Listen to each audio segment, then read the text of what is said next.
रोज की तरह आनंद लिखनी ब्लॉग में सबका हार्दिक स्वागत है। सबके मंगल भविष्य की कामना के साथ दोस्तों आज प्रेरणादायक विचारों में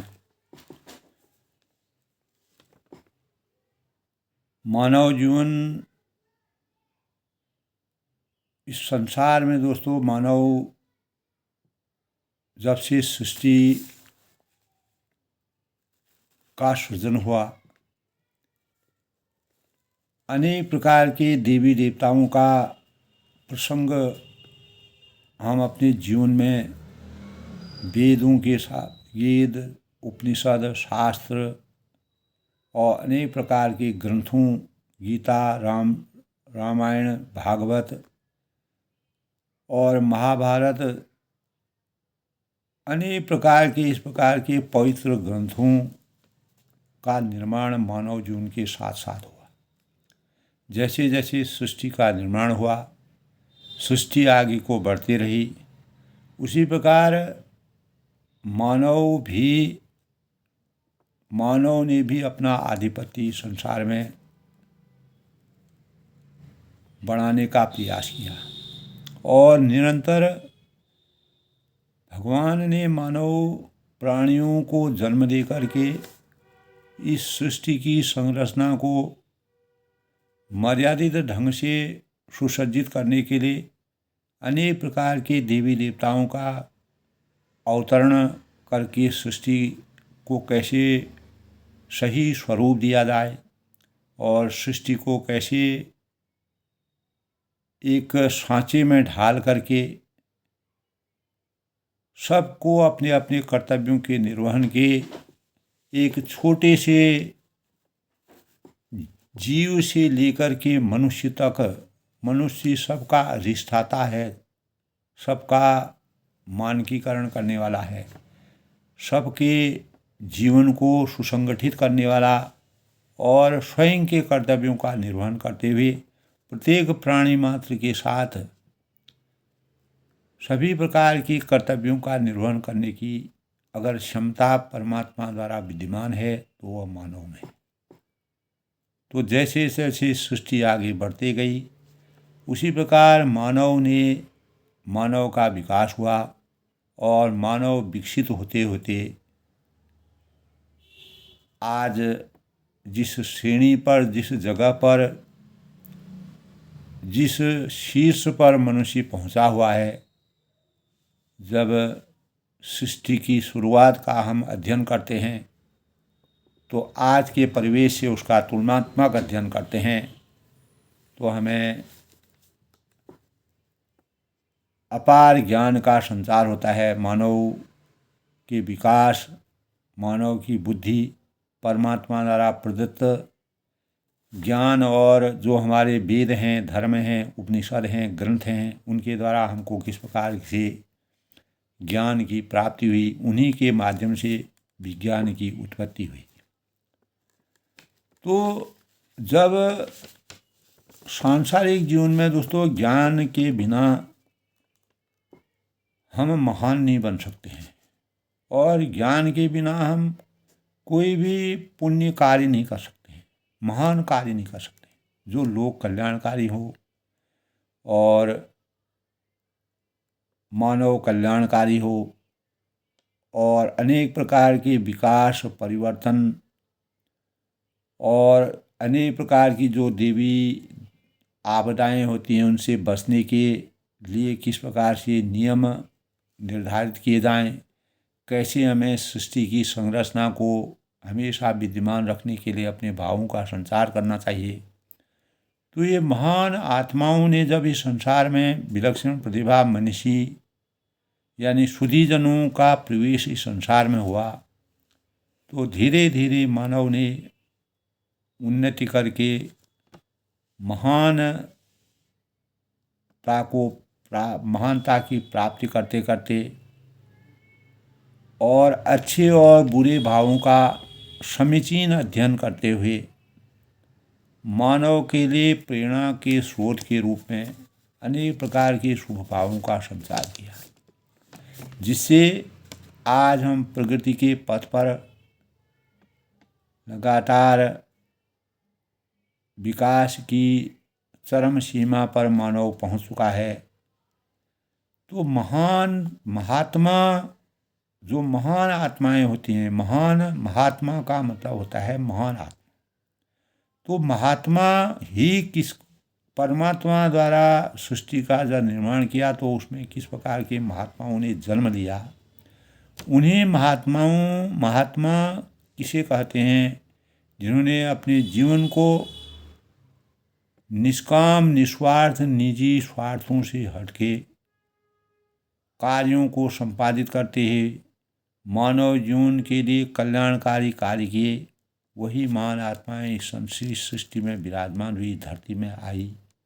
तो महात्मा का अर्थ दोस्तों, तो आज के प्रेरणादायक विषय में दोस्तों, महात्मा हैं क्या हम महात्मा के बारे में अपने विचारों को कैसे व्यक्त कर सकते हैं, हम महात्मा किसको कह सकते हैं, महान आत्माओं में किस प्रकार के गुण विद्यमान होते हैं, उससे पूरे मानवता को कितना ज्ञान मिलता है, मानव उन्नति करता है, उनसे प्रेरणा प्राप्त करता है और अपने जीवन को सार्थक बनाने में कामयाबी हासिल करता है। तो बिना ज्ञान के दोस्तों महान मनुष्य बनना कठिन है।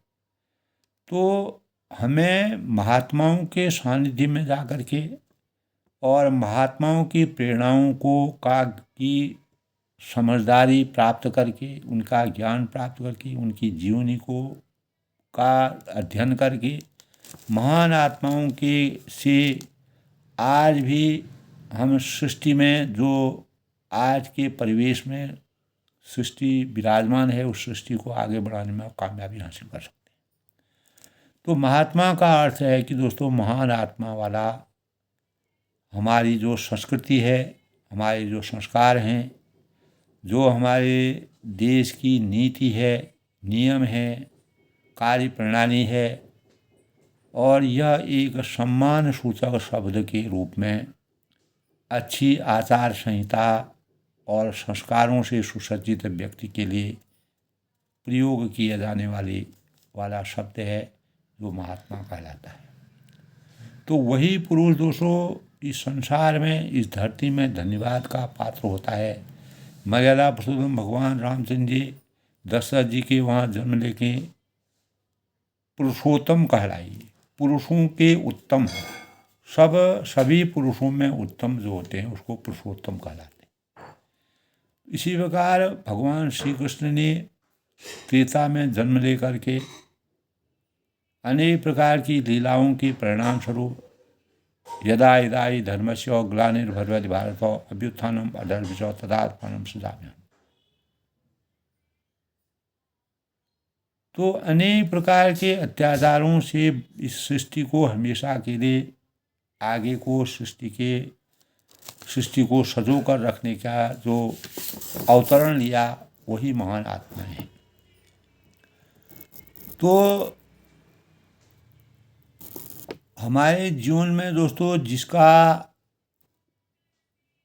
अनन्य प्रेम होने के कारण, जिनके अंतःकरण में अपार प्रेम और श्रद्धा के भाव होते हैं, हर समय एक मात्र भगवान का स्मरण करते हैं, भगवान का ध्यान लगाते हैं, यानी जिनको निरंतर वह अपने लिए नहीं, ऐंग निज परोवेति गणना लघुचेतसानाम उदार चैत्राणां तो वसुदेव कुटुम्बकम्। उदार चैत्र की पराकाष्ठा से अपने जीवन को आगे बढ़ाते हुए,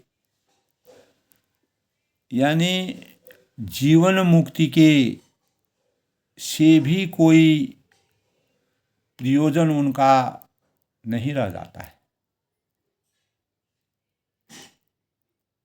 कहते हैं कि हमको अपने जीवन को मुक्ति के लिए, मोक्ष की प्राप्ति करने के लिए हमारा इस संसार में बार बार जन्म न हो और हम अपने जीवन में मुक्ति प्राप्त करके मोक्ष की प्राप्ति करो।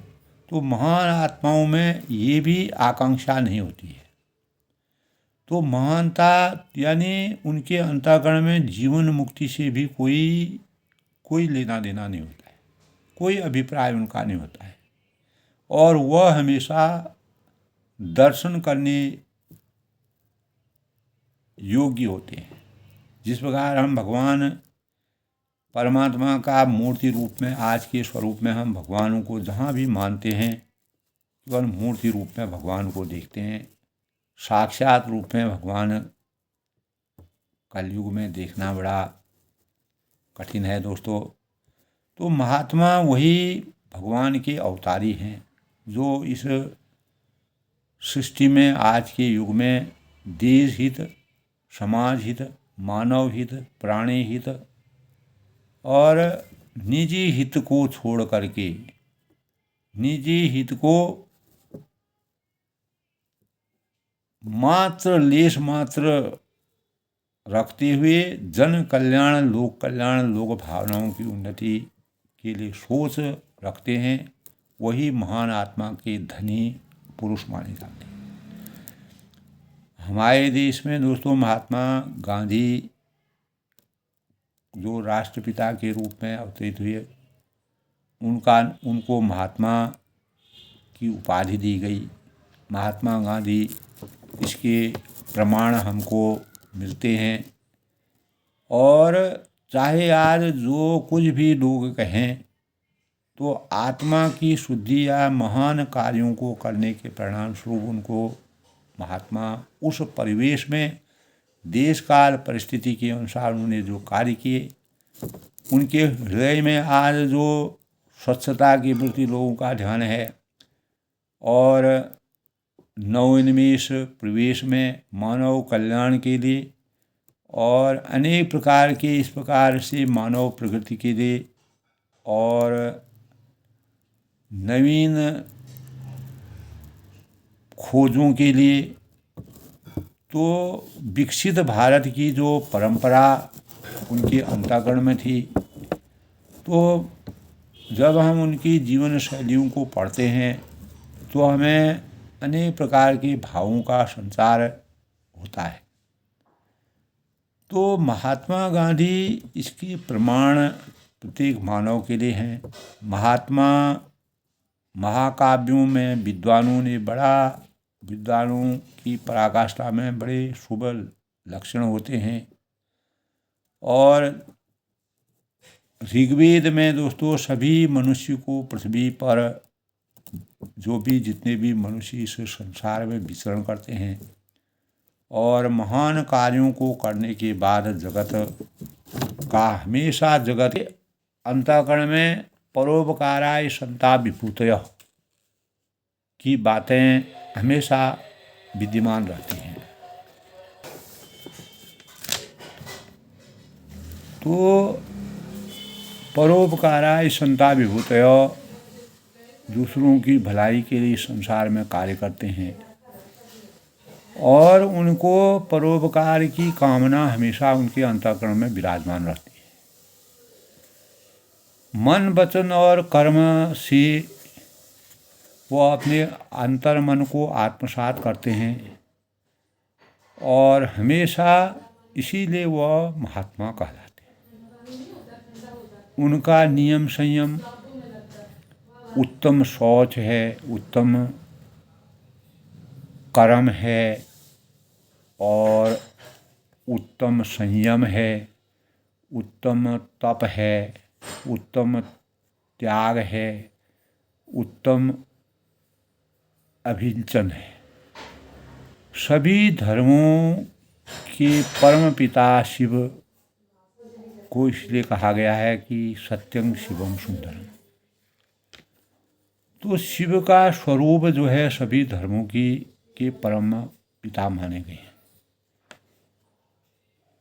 अगर हम महात्माओं के बारे में अनेक प्रकार के यानी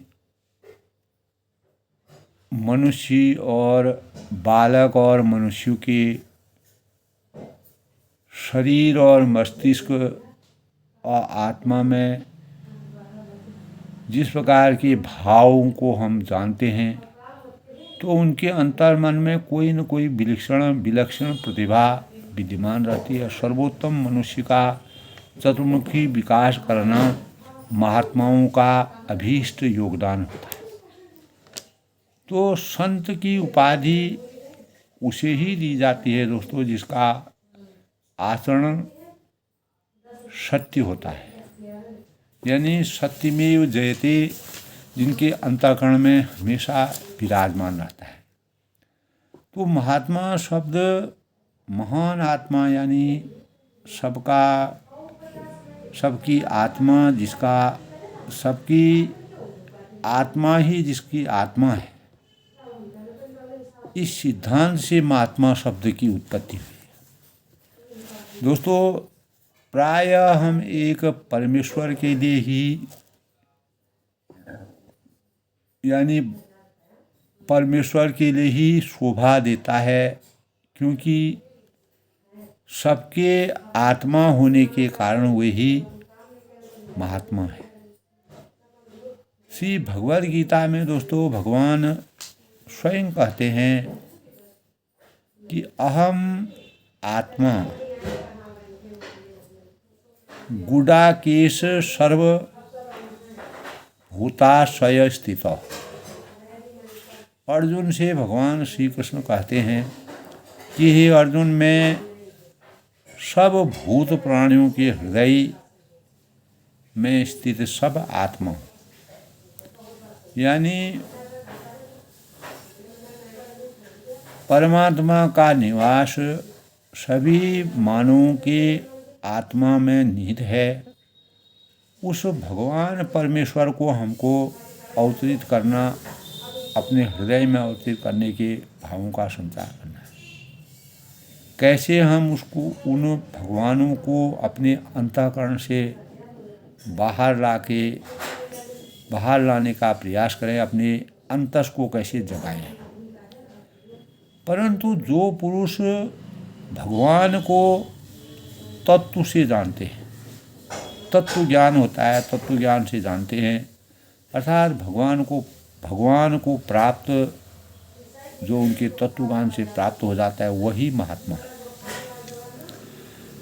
तो अवश्य ही दोस्तों ऐसे महात्माओं का मिलना बहुत ही दुर्लभ है, कठिन है। सांसारिक जीवन में इधर उधर विचरण करने वाले लोग, जो केवल अपने भरण पोषण के लिए, अपने पेट पूजा के लिए, अपने निजी स्वार्थ के लिए महात्माओं के अवतरण के रूप में दिखते हैं। तो गीता में भगवान ने कहा है कि मनुष्याणां सहस्रेषु कश्चिद्यतति सिद्ध्यै यततामि सिद्धानां कश्चिन्मां वेति तत्त्वतः। मनुष्याणां सहस्रेषु कश्चिद्यतनि सिद्धयै। हजारों मनुष्यों में कोई भी, भगवान श्री कृष्ण कहते हैं, कोई भी मेरी प्राप्ति के लिए यत्न करता है, तो उन यत्न करने वाले, जो प्रयत्न लगातार निरंतर रत रहते हैं, वे योगियों में कोई भी पुरुष मेरे परायण हुआ, उसको तत्व से मैं जानता हूँ। यानी कहने का तात्पर्य कि जो भगवान को प्राप्त हो जाता है, भगवान की प्राप्ति जिसको हो जाती है, जो भगवान को प्राप्त हो जाता है, उसके लिए संपूर्ण भूतों की जो आत्मा, उसी की आत्मा हो जाती है। और क्योंकि परमात्मा सबकी आत्मा है,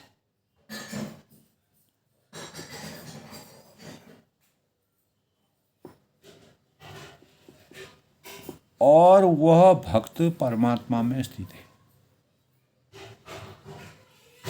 ऐसे घट राम हैं दुनिया देखी माए, कस्तूरी कुंडल विषय मृग ढूंढे वन माए। ऐसे घट राम हैं दुनिया देखी माए। इसीलिए सबकी आत्मा ही उसकी आत्मा है। इसके सिवा भूतात्मा।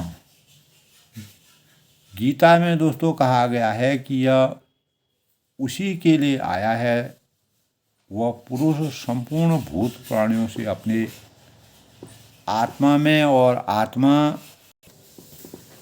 आत्मा को संपूर्ण भूत प्राणियों में देखता है।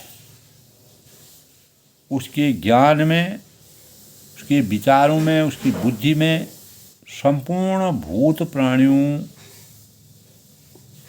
की और अपने आत्मा में कोई भेदभाव नहीं रहता है।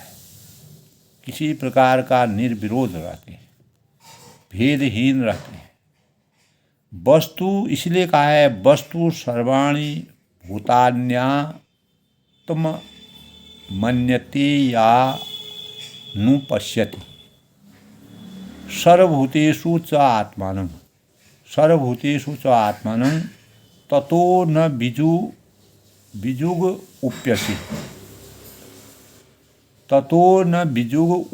उप्यसि सर्वभूतेषु च आत्मानं ततो न बिजुग उप्यसि, यानी जो समस्त भूतों को अपनी आत्मा में और समस्त भूतों में अपने आत्मा को ही देखता है, वह फिर किसी से घृणा नहीं करता है। घृणा उसके अंतःकरण से हमेशा के लिए समाप्त हो जाती है। सर्वत्र ही उसकी आत्मदृष्टि हो जाती है। तो अथवा यूँ हम विचार कर सकते हैं कि उसकी दृष्टि में एक विज्ञान आनंद घन वासुदेव से भिन्न और कुछ भी उनके अंतःकरण में नहीं रहता है। यानी ऐसे ही महान आत्माओं की प्रशंसा में भगवान ने कहा है कि महान आत्माओं की वास्तविकता क्या होती है। वासुदेव सर्वमिति च महात्मा सुदुर्लभ।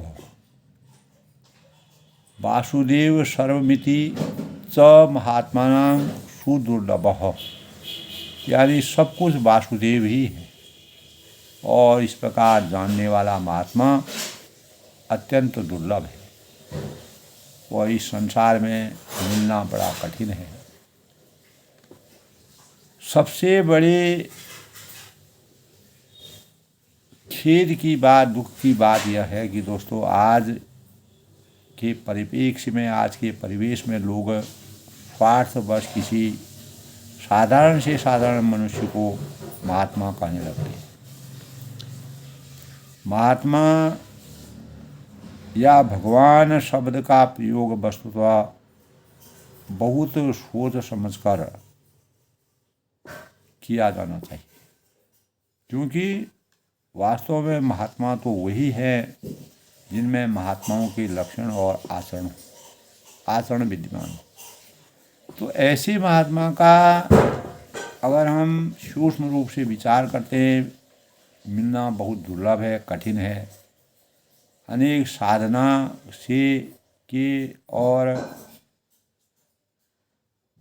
सर्व जन हिताय सर्वजन सुखाय की अभिव्यक्ति जिसमें होती है, यदि वह मिल जाए तो उनका पहचानना तो असंभव सा लगता है आज के परिवेश में। तो महत सत्संगस्तु दुर्लभोग अज्ञो मोघ स्व, यानी नारद भक्ति सूत्र में कहते हैं कि महात्मा का संग दुर्लभ है, कठिन है, दुर्गम है, अमोघ है। तो प्राय दोस्तों अगर हम विभिन्न प्रकार की पुस्तकों का अध्ययन करते हैं, विचार करते हैं, मनन करते हैं, तो हमारे ज्ञान की पराकाष्ठा का आविर्भाव होता है, प्रादुर्भाव होता है। मन में अनेक प्रकार के मनगढ़ंत बातें आती हैं, विचार आते हैं। साधारणतः उनकी यही पहचान सुनी जाती है कि उनका संग अमोघ होने के कारण उनके दर्शन भाषण, आचरण, वाणी मनुष्यों पर बड़ा भारी प्रभाव उनका पड़ता है। विचारवान लोगों की बातों से हमारे ज्ञान चक्षु खुलते हैं। ईश्वर स्मृति और विषयों से वैरागी, सत्य, न्याय और सदाचार में प्रीति और चित्त में प्रसन्नता तथा शांति आदि सद्गुणों का आविर्भाव यानी स्वाभाविक ही प्रादुर्भाव हो जाता है, स्वयं प्रवेश हो जाते हैं। तो इतने पर भी दोस्तों अगर बाहरी आचरणों से तो यथार्थ महात्माओं को पहचानना बहुत ही कठिन है। आज के असंख्य लोगों के बीच में अगर कोई एक महात्मा है तो उसको पहचानना इतना आसान नहीं है। तो सद्गुणों का स्वाभाविक ही जिस पर भगवान की कृपा होती है, आशीर्वाद होता है, उसी को इस प्रकार के मानवों से सामना होता है। तो इतने बार भी बाहरी आचरणों से जो यथार्थ महात्माओं को पहचानता है बहुत ही कठिन है। उसको पहचानने की क्षमता हर एक व्यक्ति में नहीं हो सकती है, क्योंकि उसके लिए भी भगवान की कृपा, उनका आशीर्वाद की ज़रूरत होती है। क्योंकि जो पाखंडी होते हैं, गलत कार्य करते हैं, मनुष्य भी लोगों को अनेक प्रकार से ठगते हैं, भ्रमित करते हैं, छलावा करते हैं, तो महात्माओं जैसा स्वांगवर रचते हैं, ऐसी ही परंपरा अपनाते हैं। इसीलिए परमात्मा की पूर्ण दया से ही महात्मा मिलते हैं। जा पर जाको सत्य स्नेहु, ता पर ताको मिल संदेह, और उन्हीं की दया से उनका पहचाना जा सकता है। तो महात्माओं के खास अगर हम लक्षणों के बारे में कहें, सर्वत्र सम दृष्टि होने के कारण में राग द्वेष का अत्यंत अभाव हो जाता है। इसीलिए उनको प्रिय और अप्रिय की प्राप्ति में हर्ष शोक नहीं होता है। तो निदिन्ति निपुणा यदि वा सन्तु लक्ष्मी समाविशोदगत्वत्वायशिष्टम अद्येवा मरणमस्तु युगान्तिर्वा न्यायात् पथ प्रचलति पदग्न धीरा। यानी संपूर्ण भूतों में आत्मबुद्धि होने के कारण अपने आत्मा के सदृश ही उनका सबसे प्रेम हो जाता है। तो नीति में निपुण, निदन्ति निपुणा यदि वा स्तुवन्तु, कोई हमारी उनको इच्छा नहीं होती है महात्माओं की कि कोई अगर उनके कार्यों से, उनकी गति से, उनके भावों से, उनके विचारों से कोई अगर उनकी निंदा करता है, कोई उनकी स्तुति करता है, उनको कोई फर्क नहीं पड़ता है। सुख दुख में, विषम परिस्थितियों में और सुख की अभिभूति में उनके जीवन में कोई भी परिवर्तन नहीं होता है। तो दूसरों के दुख सुख दुख में उनकी समबुद्धि हो जाती है और उनका वातावरण, उनका अंतःकरण अति पवित्र होने के कारण उनके हृदय में न भय रहता है, न शोक रहता है, न उद्वेग रहता है, न काम रहता है, न क्रोध रहता है, न लोभ रहता है, न मोह रहता है। यानी कोई भी कुछ भी किसी प्रकार की वेदना से उनके भावों को भूले, उनके अंतःकरण में उनको कोई प्रभाव नहीं पड़ता। जिस प्रकार यानी अनेक प्रकार के चंदन के वृक्ष पर अनेक प्रकार के सांप लिपटे रहते हैं, लेकिन चंदन जो है अपनी शीतलता को शीतलता न तजन्ति, अपनी शीतलता को वो कभी नहीं छोड़ते हैं।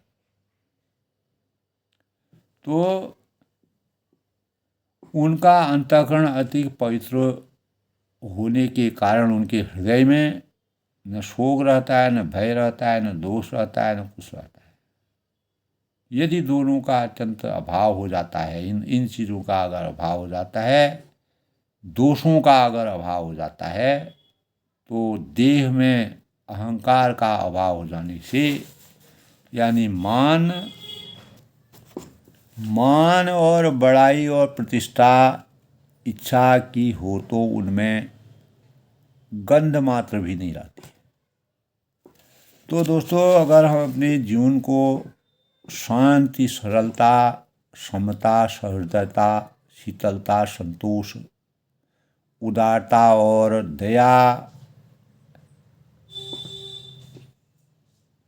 दया के तो अनन्य समुद्र होते हैं। इसीलिए उनका मन, वचन, कर्म सर्वथा प्रफुल्लित होते हैं।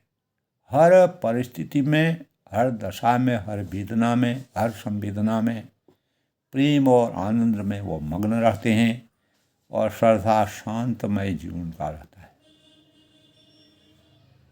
सर्वे भवन्तु सुखिनः, सर्वे भवन्तु निरामयाः, सर्वे भद्राणि पश्यन्तु मा कश्चित् दुःखभाग् भवेत्। तो महात्माओं के आचरण की अगर हम बात करते हैं तो देखने में उनके बहुत से आचरण देवी यानी जो देवताओं के संप्रदायों से जो भाव भगवानों में मिलते हैं तो सात्विक पुरुषों के होते हैं। परंतु सूक्ष्म विचार करने पर अगर हम गुण अध्ययन करते हैं तो देवी संपदा वाले जो सात्विक पुरुष होते हैं, अपेक्षा उनकी अवस्था और उनके आचरण कहीं महत्वपूर्ण होते हैं। यानी सत्य स्वरूप में स्थित होने के कारण उनका प्रत्येक आचरण सदाचार समझा जाता है। उनके आचरणों में और असत्य के लिए कोई स्थान ही नहीं रह जाता है। अपना व्यक्तिगत किंचित भी कार्य न करने के कारण उनके आचरणों में किसी भी दोष का प्रवेश नहीं हो सकता। इसीलिए उनके संपूर्ण आचरण और दिव्य समझे जाते हैं। तो दोस्तों, वे संपूर्ण भूतों को अभयदान देते हुए भी विचरते हैं। अनेक प्रकार के ज्ञान की पराकाष्ठा से मानव के लिए प्रेरणा के स्रोत बनते हैं। वे किसी के मन में उद्वेग करने वाला कोई आचरण नहीं करते।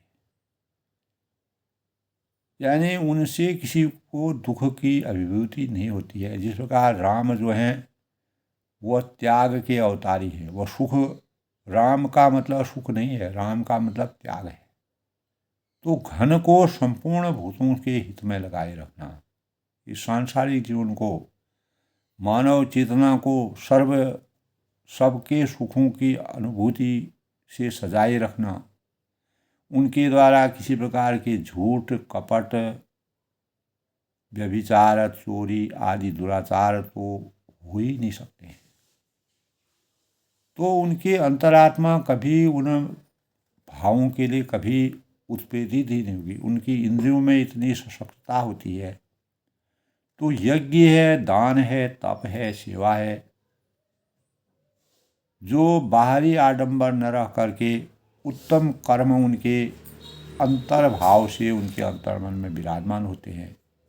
तो उनमें भी दोस्तों अहंकार का अभाव होने के कारण आसक्ति, इच्छा, अभिमान, वासना और आदि का जो ये भाव है, नामो निशान ही नहीं रहता है। तो स्वार्थ का त्याग होने के कारण उनके वचन और आचरणों का लोगों पर अद्भुत प्रभाव पड़ता है। तो महात्मा दोस्तों, उनके आचरण अगर हम सत्य रूप में कहें तो महात्मा किसे कह सकते हैं?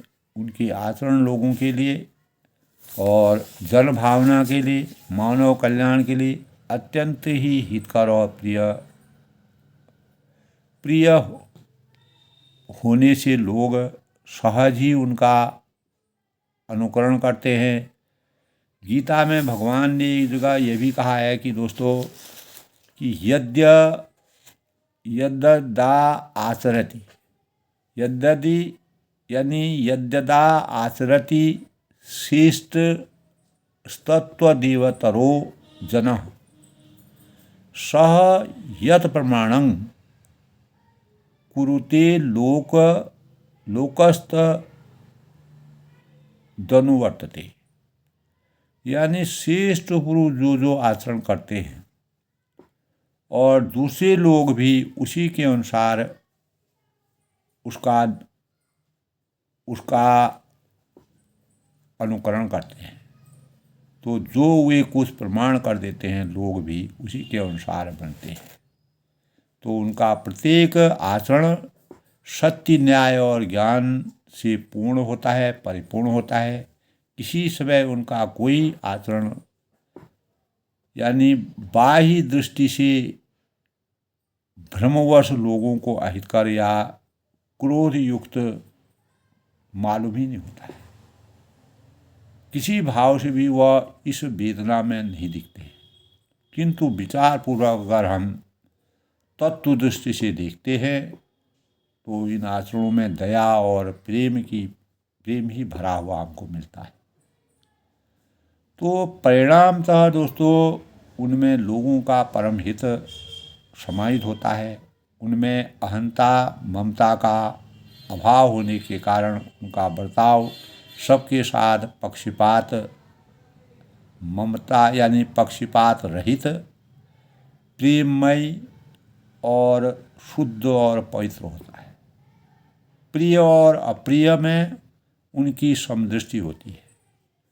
तो वे भक्त राज दो प्रहलाद की भांति आपत्ति काल में भी, परेशानियों में भी, चुनौतियों में भी सत्य, धर्म और न्याय के पक्षधर होते हैं।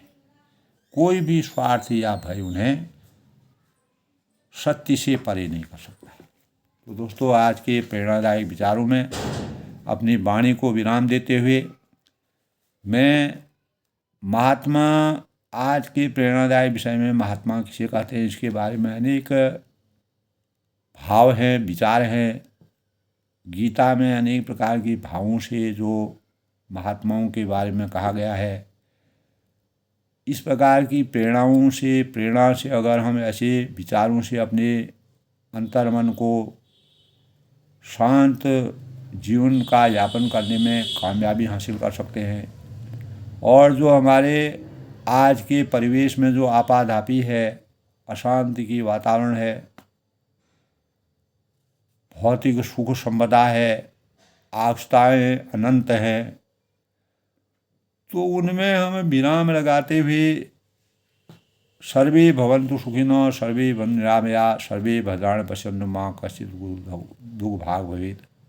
महात्माओं की आत्माओं की प्रेरणाओं से अपने भावी जो हमारे होनहार हैं उनके जीवन को समर्पण में ला सकते हैं। प्रत्येक मानव को अपने संस्कारों से, महात्माओं के संस्कारों का तुलनात्मक अध्ययन करते हुए अपनी गलतियों को, अपनी कमियों को, जीवन को सुखमय बनाने के लिए, यह भौतिक जीवन दोस्तों शाश्वत सत्य है और यह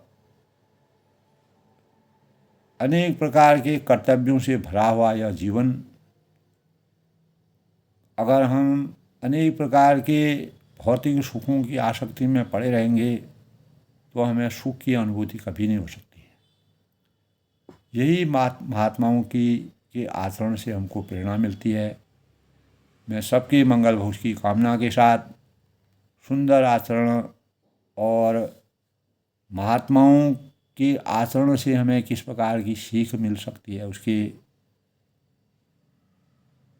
लिए सबके जीवन को महात्मा बनाने की कल्पना फिर किसी और प्रसंग के साथ दोस्तों में महात्माओं के और भी विचार आपको अपने ब्लॉग के माध्यम से अवगत कराऊंगा जो मेरा ज्ञान है, और सबके मंगल भविष्य की कामना करता हूँ और सबका आदर करता हूँ। जय श्री राम।